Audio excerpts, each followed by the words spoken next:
Estamos de vuelta y nos vamos a ir de nuevo con Mónica. Veréis, el otro día hablaba yo con Mónica y le comentaba, digo, mira, he estado viendo la exposición fotográfica que durante el mes de febrero ha estado expuesta a la entrada de los refugios de la guerra civil. Y decía, fíjate qué diferencia, cómo se veía esta exposición antes y después del comienzo de la ocupación de Rusia, la ocupación de Ucrania, esta guerra que estamos viviendo ahora, ¿no?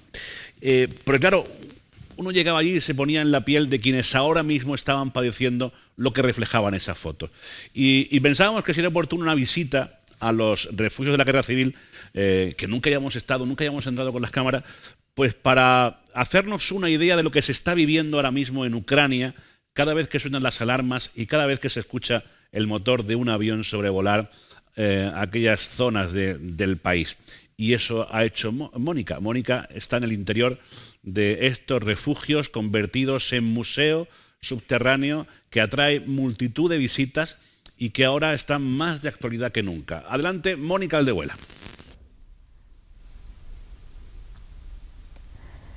Efectivamente, Alfredo, pues estamos en los refugios porque hace no tanto tiempo aquí se vivía una situación parecida y fueron muchas las personas que se refugiaron aquí huyendo de esos bombardeos. Tenemos con nosotros a Antonio Sánchez. Muy buenas tardes, Antonio. Hola, buenas tardes.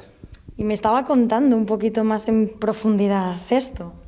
Sí, porque los almerienses sufrimos, como tú bien decías, no hace tanto lo mismo que están sufriendo ahora mismo en Ucrania. Esa incertidumbre, ese miedo, estar aquí en unos refugios antiaéreos, no sabiendo exactamente qué va a ser de tu vida, cómo vas a encontrar tu casa cuando salgas a la calle, no sabes siquiera si esto va a resistir el bombardeo, porque cuando estás aquí abajo con la luz completamente apagada, como estaba entonces, y escuchando las bombas, cómo temblaban las paredes, no sabía si esto iba a aguantar realmente. Entonces, esa incertidumbre, ese miedo, lo pasamos aquí hace poco más de 80 años y ahora lo están viviendo allí. Claro que sí. ¿Cuántas fueron las personas que estuvieron aquí dentro? Bueno, se calcula que los refugios tenían una capacidad así para entre 34.000 y 37.000 personas, dependiendo del número de gente que metas por metro cuadrado. Y Almería en aquella época, aunque rondaba los 50.000 habitantes, pero la mitad de la población se marchó al estallar la guerra, se fueron sobre todo al campo y a una zona, bueno, había otra parte de Almería, de almerienses que vivían en cuevas y por tanto no tenían que venir a un refugio. Así que una vez terminados había sitio para los almerienses y eso supongo que estaría en torno a las 30.000 personas lo que habría aquí simultáneamente. ¿Qué características tienen estos refugios? Bueno, están situados a 9 metros de profundidad, que no es la profundidad habitual a la que se hacía un refugio en aquella época. En los años 30 no se suelen hacer tan profundos como aquí. Y aquí, bueno, fue por una dificultad técnica, ya que se encontraron una capa de roca a la profundidad que querían hacer estos refugios y no tuvieron más remedio que atravesar esa capa de roca y debajo ya construirlos, dejando esa capa de roca por encima que le daban más seguridad. Y bueno, gracias a eso se salvaron miles de vidas durante la guerra. ¿Y este refugio estaría preparado ahora mismo para una situación como la que se vivió por aquel entonces? Es posible que en un bombardeo de artillería como el que empezó a vivir pues la capital de Ucrania hace pocos días, sí que resistieran ese tipo de bombardeo, de morteros, de tanques, ese tipo de impactos sí.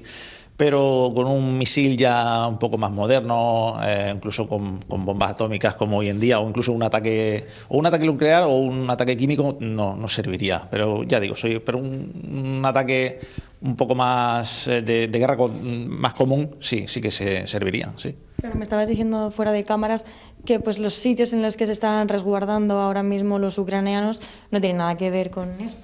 No, porque ya digo, aunque aquí parezca que estaba hecho a mucha profundidad, pero estamos hablando de una guerra de los años 30 en la que todavía no existían las bombas nucleares, por supuesto, y en Kiev están uno de los refugios aéreos, si no tengo mal entendido, de los más profundos del mundo, que están situados a más de 100 metros de profundidad en una estación de metro que se hizo así precisamente durante la Guerra Fría en caso de guerra nuclear, cosa que aquí, claro, a no solo 9 metros de profundidad no podríamos evitar, claro.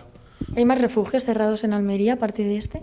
Sí, estos son la galería más larga de todas las que se construyeron, la que va por debajo del Paseo de Almería, cruza Puerta de Bruchena y baja prácticamente casi todo el paseo y tiene bastantes ramificaciones.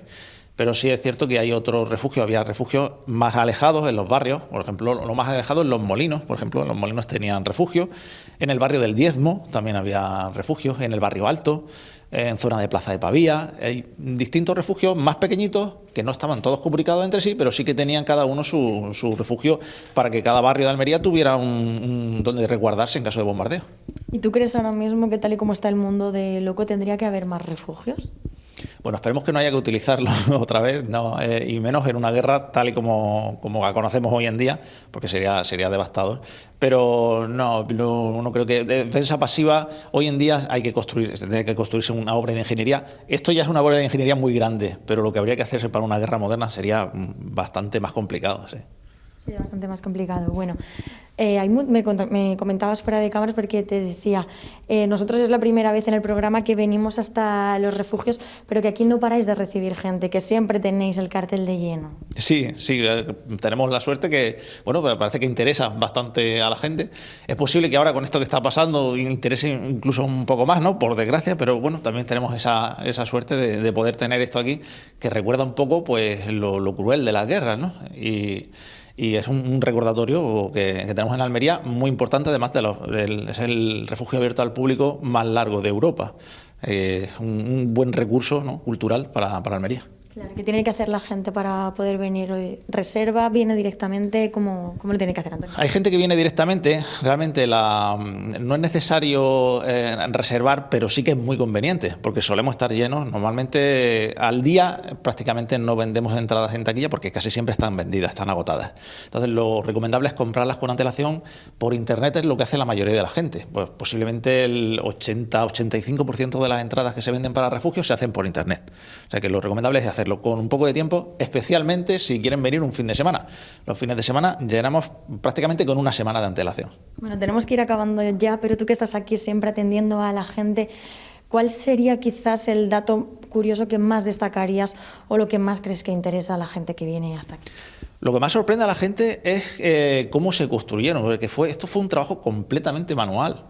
Entonces, decir a la gente que se hicieron 4,5 kilómetros de galerías a pico y pala en 16 meses fue un tiempo récord, y eso a la gente se queda alucinada con ese dato. 16 meses, menos de un año y medio, se hicieron 4,5 kilómetros de galerías subterráneas. Pues muchísimas gracias por atendernos, Antonio. A ti.